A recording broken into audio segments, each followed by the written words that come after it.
हाँ चालू हो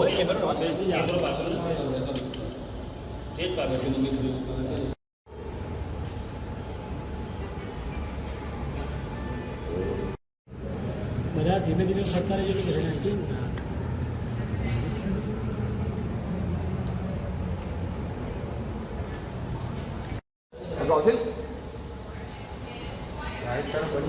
हाँ ओके सॉरी यार चालू से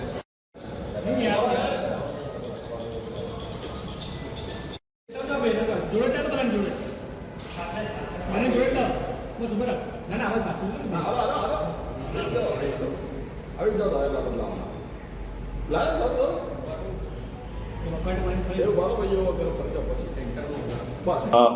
માનનીય ડીજીપી સાહેબ શ્રી વિકાસ સહાય સાહેબનો એક મહત્વકાંક્ષી પ્રોજેક્ટ છે, મેન્ટર પ્રોજેક્ટ કહીએ છીએ. મેન્ટર પ્રોજેક્ટ અંતર્ગત એવી હકીકત છે કે જે એનડીપીએસના પેડલર્સ હોય છે, જે આ માદક દ્રવ્યો વેચાણ કરતા હોય છે, પોતે કન્ઝ્યુમ કરતા હોય છે, એની ઉપર એક્સક્લુઝિવલી ઇલાયદા એક પોલીસ કર્મચારી મૂકવામાં આવેલો હોય છે અને તેની હિલચાલ ઉપર એ સતત વોચ રાખતો હોય છે.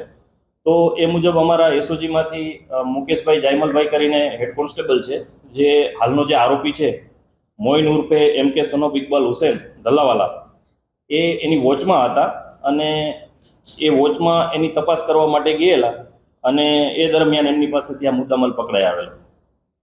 સાહેબ આદિ મોઇન જે જતો ક્યાંથી લાવતો હતો અન્ય બે આરોપીનો શું રોલ છે, કેવી રીતે બીજા સાથે કનેક્ટેડ હતા? હા, આ મોઇન અને નદીમ બંને મિત્રો છે.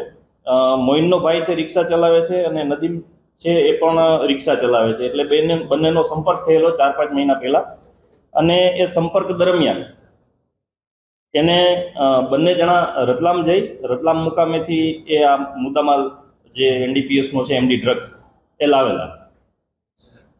તેનું બેકગ્રાઉન્ડ શું છે અને આ લોકો ઉપર કોઈ ભૂતકાળ ઇતિહાસ આવે? હા, આ મોઇન ઉર્ફે MK son of Iqbal Hussain Dhallawala જે છે એની ઉપર આ એનડીપીએસનો 3જો ગુનો છે. અગાઉ પણ વસ્ત્રાપુર પોલીસ સ્ટેશનમાં MDના ગુનામાં પકડાયેલો, પછી ડીસીબી પોલીસ સ્ટેશન એટલે કે એસઓજી અમે જ અગાઉ એને 17 ગ્રામ MD સાથે પકડેલો અને ફરી અત્યારે જે હાલનો ગુનો છે 109 ગ્રામ 710 મિલીગ્રામ જેની કિંમત છે 10,97,100 એ ગુનામાં ફરી પકડાયેલો છે અને અગાઉ એક મારામારીના ગુનામાં પણ પકડાયેલો છે. હા, આ ડ્રગ્સ છે મોટે ભાગે મધ્યપ્રદેશ બાજુથી લઈ આવતા હતા અને એના જે નિયમિત ગ્રાહકો હોય, છૂટક કોઈ લેતા હોય તો છૂટક હાલમાં જે મોહમ્મદ આરિફ નૂર મોહમ્મદ શેખ કરીને જે છે એને જ આ માલ મંગાવેલો હતો, એ પણ આરોપી છે.